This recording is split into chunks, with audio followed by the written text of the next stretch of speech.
This is Moorganite All-Purpose Fertilizer by Earth Science 511 Slow Release.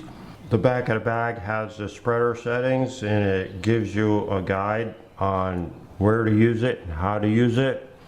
This works really well. It greens your lawn up nicely.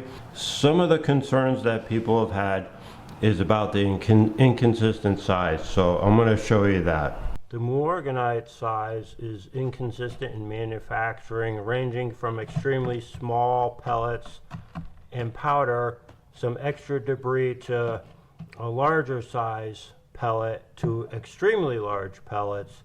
The recommended spreader setting on Scott's spreaders is a 10, which is about 3/8, which is about the thickness of this rebar here.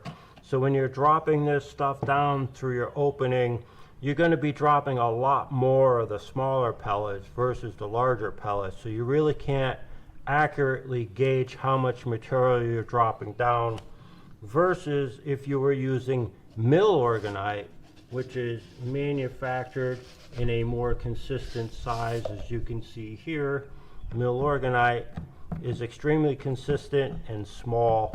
So if you wanted to lower your drop rate on how much fertilizer you're putting down, it'd be easier to do it with Milorganite versus Moorganite.